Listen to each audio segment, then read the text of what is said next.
Hi പ്രിയമുള്ള സുഹൃത്തുക്കളെ, ബംഗ്ലാദേശികൾക്ക് താമസ സൗകര്യം ഒരുക്കിയ ഒരു കോൺഗ്രസ് നേതാവ് പിടിയിലായ വാർത്ത ഇന്ന് നമ്മൾ കണ്ടു. നമ്മൾ ഞെട്ടിയില്ല. കാരണം ബംഗ്ലാദേശികൾക്ക് ബംഗാളികൾ എന്ന വ്യാജേന വീട് താമസത്തിന് നൽകുകയും അവർക്ക് വേണ്ടുന്ന എല്ലാ സൗകര്യങ്ങളും ഏർപ്പാട് ചെയ്യുകയും ചെയ്യുന്നത് മലയാളികളാണെന്ന് നമുക്കറിയാം.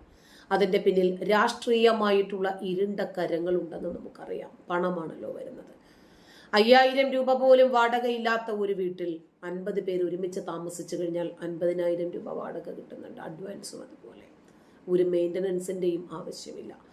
പിന്നെ അവരോട് എന്തിനാണ് രേഖകൾ ചോദിക്കേണ്ട കാര്യം? കാരണം മാസാമാസം ഇത് കൃത്യമായിട്ട് വാടക കിട്ടിക്കൊണ്ടിരിക്കുക. വ്യാജ ആധാർ കാർഡുകൾ ഉപയോഗിച്ച് ഇന്ത്യയിലേക്ക് നുഴഞ്ഞു കയറിയ 27 ബംഗ്ലാദേശികൾക്ക് പറവൂർ മന്നത്ത് താമസ സൗകര്യം ഒരുക്കിയ മന്നം കുഴിയിലകത്ത ഹർഷാദ് ഹുസൈൻ എന്ന 54-കാരനെ പോലീസ് അറസ്റ്റ് ചെയ്തിട്ടുണ്ട്. കോൺഗ്രസിന്റെ പ്രാദേശിക നേതാവും പ്രതിപക്ഷ നേതാവ് വി ഡി സതീശന്റെ അടുത്ത അനുയായിയും കൂടിയാണ് പിടിയിലായ ഹർഷാദ്. രാഷ്ട്രീയമായിട്ടുള്ള സ്വാധീനത്തിന്റെ വലയത്തിൽ തന്നെയാണ് ഇവർക്ക് ഇതൊക്കെ ചെയ്യാൻ ഇത്രയും കരുത്തുണ്ടാവുക. ബംഗ്ലാദേശികളാണ് എന്നുള്ള വിവരം ഹർഷാദിന് അറിയാമായിരുന്നു. താമസിച്ചിരുന്ന ആളുകളിൽ പലരും ഈ കാര്യം ഹർഷാദിനോട് പറഞ്ഞിരുന്നതായും പോലീസ് വെളിപ്പെടുത്തുന്നു. പിടിയിലായ ബംഗ്ലാദേശ് സ്വദേശികൾക്ക് തീവ്രവാദ ബന്ധങ്ങൾ ഉണ്ടോ എന്നതിന്റെ അന്വേഷണമാണ് ഇപ്പോൾ പോലീസ് നടത്തിക്കൊണ്ടിരിക്കുന്നത്. ഇവരെ ബംഗ്ലാദേശികളാണ് എന്നറിഞ്ഞിട്ടും താൻ ചെയ്യുന്നത് രാജ്യവിരുദ്ധ പ്രവർത്തനമാണ് എന്നറിഞ്ഞിട്ടും ഹർഷാദിനെ അത് ചെയ്യാൻ പ്രേരിപ്പിച്ചത് ഇയാളുടെ പൊളിറ്റിക്കൽ ബന്ധങ്ങൾ തന്നെയാണ്. ഒരു സംശയവുമില്ല. പശ്ചിമ ബംഗാൾ വഴി നുഴഞ്ഞു കയറിയെത്തി വിവിധ സംസ്ഥാനങ്ങളിലേക്ക് കടക്കുന്ന ബംഗ്ലാദേശികൾക്ക് സുരക്ഷിതമായിട്ടുള്ള കേന്ദ്രങ്ങൾ ഒരുക്കാൻ ഇവിടെ ഏജന്റുമാർ എമ്പാടുമുണ്ട്. കേരളത്തിലും ഇത്തരക്കാർ ഉണ്ട് എന്നുള്ളതിന്റെ ആശങ്കകൾ വർദ്ധിക്കുകയാണ്. രാജ്യത്ത് നുഴഞ്ഞു കയറിയ ബംഗ്ലാദേശികളിൽ നിരവധി പേർ കേരളത്തിൽ താമസിച്ചിരുന്നവരായി റിപ്പോർട്ടുകൾ ഉയർന്നു വരാൻ തുടങ്ങിയിട്ട് കുറച്ച് വർഷങ്ങളെ ആയിട്ടുള്ളൂ. കഴിഞ്ഞ ദിവസങ്ങളിൽ ഇത്തരത്തിൽ 2 പേരെയാണ് പെരുമ്പാവൂർ അങ്കമാലി മേഖലയിൽ നിന്ന് പിടികൂടിയത്. ഇതര സംസ്ഥാന തൊഴിലാളികൾക്കിടയിലാണ് ബംഗ്ലാദേശികൾ താമസിച്ചു വരുന്നത്. കേരളത്തിലും ബംഗ്ലാദേശി ഭീകരരുണ്ട് എന്ന NIA റിപ്പോർട്ടുകൾ നേരത്തെ തന്നെ പുറത്തു വന്നതാണ്. അസമിൽ നിന്നും ബംഗാളിൽ നിന്നുമൊക്കെയാണ് ആളുകൾ വ്യാജ തിരിച്ചറിയൽ രേഖകളിലൂടെ ബംഗ്ലാദേശികൾ കേരളത്തിൽ താവളം ഉറപ്പിച്ചിരിക്കുന്നത്. കാരണം ചോദിച്ചാൽ അസമികളാണ്, ബംഗാളികളാണ്, ആ രൂപത്തിലുള്ള തിരിച്ചറിയൽ രേഖകളാണ് ഇവരുടെ കയ്യിലുള്ളത്.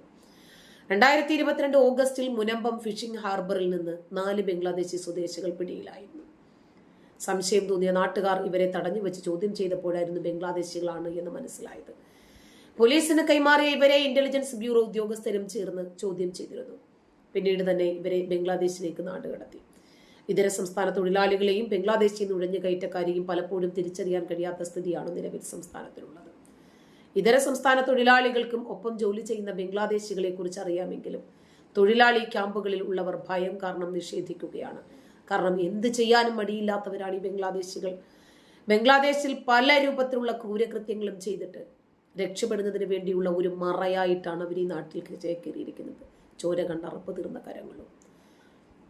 കേരളത്തെ ബംഗ്ലാദേശികൾ സുരക്ഷിത താവളമാക്കുന്നു എന്ന ഇന്റലിജൻസ് റിപ്പോർട്ട് ശരിവെച്ചുകൊണ്ടാണ് ബംഗ്ലാദേശികൾ വീണ്ടും വീണ്ടും പിടിയിലായിക്കൊണ്ടിരിക്കുന്ന സംഭവങ്ങൾ ഉണ്ടാകുന്നത്.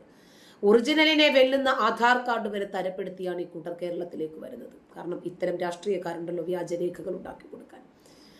ഇതുകൊണ്ട് തന്നെയാണ് പെട്ടെന്നുള്ള പരിശോധനയിൽ ഇവരെ തിരിച്ചറിയാനും സാധിക്കില്ല. പല ഇതര സംസ്ഥാന തൊഴിലാളി ക്യാമ്പിലും പോലീസിന്റെ പരിശോധനകളും കുറഞ്ഞിട്ടുണ്ട് എന്നതും ഇത്തരക്കാർക്ക് വളരെ വലിയ സൗകര്യമാണ്. കേരളത്തിൽ ഏകദേശം 40 ലക്ഷത്തിലധികം ഈ അന്യസംസ്ഥാന തൊഴിലാളികളുണ്ട്. അവരിൽ എത്ര ലക്ഷമാണ് ബംഗ്ലാദേശികൾ എന്നാണ് ഇനിയും ഇന്റലിജൻസിന് അറിയേണ്ടത്. വെറും 5000 രൂപയുണ്ട് എങ്കിൽ ആർക്കും ഇന്ത്യക്കാരനാകാം. വ്യാജരേഖ ചമച്ച ബംഗ്ലാദേശുകാരെ ഇന്ത്യൻ പൗരന്മാരാക്കുന്ന റാക്കറ്റുകൾ ധാരാളം. ഇതുവഴി നുഴഞ്ഞുകയറിയ 1000-ലധികം പേർ കേരളത്തിലും എത്തിയതായ റിപ്പോർട്ടുകൾ പുറത്തു വരുമ്പോൾ ഈ പ്രശ്നം കൂടുതൽ സങ്കീർണമാവുകയാണ്. പെരുമ്പാവൂരിന് പുറമെ അങ്കമാലിയിലും ഒരു ബംഗ്ലാദേശി പിടിയിലായത് കഴിഞ്ഞ ദിവസമാണ്. 5000 രൂപയ്ക്ക് ഏജന്റ് നൽകിയത് 1-ാം തരം ആധാർ കാർഡെന്നും വിവരങ്ങൾ. ബംഗ്ലാദേശ് ജസോർ സ്വദേശി ഹുസൈൻ ബലോർ ആണ് അങ്കമാലി പോലീസിന്റെ പിടിയിലായത്. ജില്ലാ പോലീസ് മേധാവി ഡോക്ടർ വൈഭവ് സക്സേനയുടെ നേതൃത്വത്തിലുള്ള അന്വേഷണ സംഘമാണ് അങ്കമാലിയിലെ താമസ സ്ഥലത്ത് നിന്ന് ഇയാളെ കസ്റ്റഡിയിൽ എടുത്തത്. ഇയാളിൽ നിന്ന് കാലാവധി കഴിഞ്ഞ ബംഗ്ലാദേശ് പാസ്പോർട്ടും കണ്ടെടുത്തിട്ടുണ്ട്. 3 മാസം മുൻപാണ് യുവാവ് അങ്കമാലിയിൽ എത്തിയത് എന്നാണ് വിവരങ്ങൾ. ബംഗ്ലാദേശ് ഇന്ത്യ അതിർത്തിയിലൂടെ ഇയാൾ ഷാലിമാറിലെത്തി. അവിടെ കുറച്ചുനാൾ താമസിച്ചു. അവിടെ നിന്ന് തീവണ്ടി മാർഗം ആലുവയിൽ ഇറങ്ങി അങ്കമാലിയിൽ എത്തുകയായിരുന്നു. ഇവിടെ കോൺക്രീറ്റ് പണി ചെയ്തു വരികയായിരുന്നു. നേരത്തെ 2 പ്രാവശ്യം ഇയാൾ ഇന്ത്യയിൽ എത്തിയിട്ടുണ്ട്. ആ സമയം 5000 രൂപ ഒരു ഏജന്റിന് നൽകി ഇയാളുടെ പേരിൽ 2 ആധാർ കാർഡ് എടുത്തിരുന്നു. ഇതുപയോഗിച്ചാണ് ഇന്ത്യക്കാരൻ എന്ന പേരിൽ കഴിഞ്ഞിരുന്നത്. ജില്ലാ പോലീസ് മേധാവി വൈഭവ് സക്സേന ഇയാളെ ചോദ്യം ചെയ്തു. ഇയാൾക്കൂടെ സഹായം ചെയ്തു കൊടുത്തവർ നിരീക്ഷണത്തിലാണ്. ഇന്ത്യൻ രേഖകൾ തയ്യാറാക്കി നൽകിയ ഏജന്റുമാരെ കുറിച്ചും അന്വേഷിക്കുന്നുണ്ട്. ഇയാളുടെ കൈവശമുണ്ടായിരുന്ന രേഖകളുടെ ആധികാരികത പരിശോധിച്ച് ഉറപ്പുവരുത്തും. കഴിഞ്ഞ ആഴ്ച പെരുമ്പാവൂരിൽ ബംഗ്ലാദേശ് യുവതിയായ തസ്ലിമ ബീഗത്തെ പെരുമ്പാവൂർ ബംഗാൾ കോളനിയിൽ നിന്ന് ആൺ സുഹൃത്തിനൊപ്പമാണ് പോലീസ് പിടികൂടിയത്. ഇവർ അതിർത്തി കടന്ന് ഇന്ത്യയിലെത്തുകയും വിവിധ സ്ഥലങ്ങളിൽ സഞ്ചരിച്ച് ബംഗളൂരുവിൽ എത്തുകയും ചെയ്തു. അവിടെ നിന്നാണ് കേരളത്തിൽ എത്തിയത്. യുവതിയിൽ നിന്ന് വ്യാജ ആധാർ പാൻ കാർഡുകൾ കണ്ടെടുത്തു. ഇതും പണം വാങ്ങി ഏജന്റ് ശരിയാക്കി നൽകിയത് എന്നാണ് യുവതി നൽകിയ വിവരങ്ങൾ. ഇവരെ SP നേരിട്ട് ചോദ്യം ചെയ്തിരുന്നു. അതിന്റെ തുടർ അന്വേഷണമാണ് ഇപ്പോൾ ബംഗ്ലാദേശ് യുവാവിലേക്ക് എത്തിച്ചത്. അങ്കമാലി SHO RV അരുൺകുമാറിന്റെ നേതൃത്വത്തിലാണ് അന്വേഷണം നടത്തുന്നത്. പശ്ചിമ ബംഗാൾ, വടക്ക് കിഴക്കൻ സംസ്ഥാനങ്ങളിലെ അതിർത്തികളിൽ ഈ സംഘം സജീവമാണ്. ഈ സംഘം കേരളത്തിലേക്കും ആൾക്കാരെ പറഞ്ഞുവിടുകയാണ്. പ്രത്യേക പാക്കേജുകളുണ്ട്. ബംഗ്ലാദേശിലെ റാക്കറ്റുകളുമായി ചേർന്നാണ് ഇവരുടെ പ്രവർത്തനം. മ്യാൻമാറിലെ റോഹിംഗ്യൻ മുസ്ലിങ്ങൾ വരെ ഈ വിധം രാജ്യത്തെത്തുന്നതായിട്ട് റിപ്പോർട്ടുകളുണ്ട്. കഴിഞ്ഞ ആഴ്ച പെരുമ്പാവൂരിൽ ബംഗ്ലാദേശ് സ്വദേശിനി തസ്ലിമ ബീഗവും കഴിഞ്ഞ ദിവസം അങ്കമാലിയിൽ ബംഗ്ലാദേശുകാരൻ ഹുസൈനും അറസ്റ്റിലായത് ഗുരുതര വിഷയമായിട്ട് തന്നെയാണ് ഇപ്പോൾ പോലീസ് കൺസിഡർ ചെയ്യുന്നത്. ഇവരിൽ നിന്നാണ് റാക്കറ്റുകളുടെ പ്രവർത്തന രീതി രഹസ്യാന്വേഷണ വിഭാഗത്തിന് പിടികിട്ടിയത്. നടൻ സെയ്ഫ് അലി ഖാൻ വീട്ടിൽ കയറി കുത്തി മാരകമായി പരിക്കേൽപ്പിച്ച സംഭവത്തിലെ പ്രതിയും ഇതുപോലെ വ്യാജ പേരിൽ തമ്പടിച്ച ബംഗ്ലാദേശിയാണ് എന്നതും ആശങ്ക കൂട്ടുകയാണ്.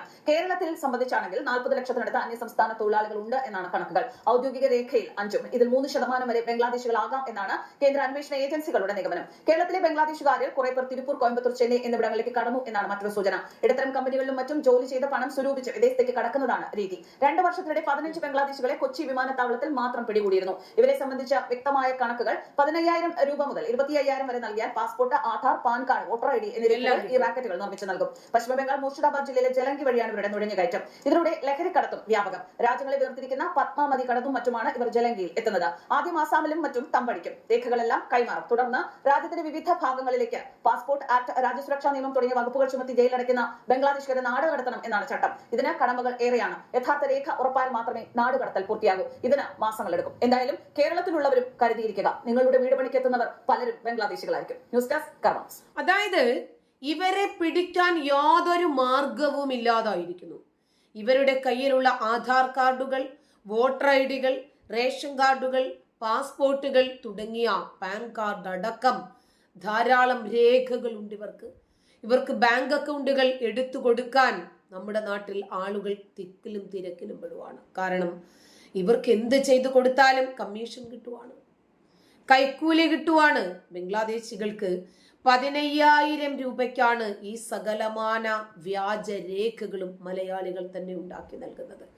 ഇത്തരത്തിൽ വ്യാജ രേഖകൾ ഉണ്ടാക്കി കൊടുക്കുന്ന രാഷ്ട്രീയക്കാരെയാണ് ഇപ്പോൾ യോഗി ആദിത്യനാഥ് പൊക്കിക്കൊണ്ടിരിക്കുന്നത്. കാരണം അവിടെ വലിയ ഒരു വിഭാഗം ആളുകൾ ബംഗ്ലാദേശികൾ UP-യിൽ വന്ന് തമ്പടിച്ചിട്ടുണ്ട്. അവർക്ക് വ്യാജരേഖകൾ കേരളത്തിൽ നിന്ന് അടക്കം കിട്ടിയിരിക്കുന്നു എന്ന രേഖകൾ പുറത്തു വന്നതിന്റെ പിന്നാമ്പുറത്തൂടെയാണ് ഇപ്പോൾ ഡൽഹി, മഹാരാഷ്ട്ര, ആസാം തുടങ്ങിയ എല്ലാ സംസ്ഥാനങ്ങളിലും വ്യാപകമായി ബംഗ്ലാദേശികളെ തപ്പുന്ന തിരക്കിലാണ്. ഈ ബംഗ്ലാദേശികൾക്ക് എല്ലാ തരത്തിലുള്ള സഹായ സഹകരണങ്ങളും ചെയ്തു കൊടുക്കുന്നത് നമ്മുടെ നാട്ടിലെ കോൺഗ്രസ് പ്രവർത്തകർ ഇതുപോലെയുള്ള ആളുകളാണ് എന്നുകൂടിയാണ് ഇപ്പോൾ പോലീസ് വിഭാഗം തന്നെ നമുക്ക് തരുന്ന മുന്നറിയിപ്പുകൾ. നന്ദി.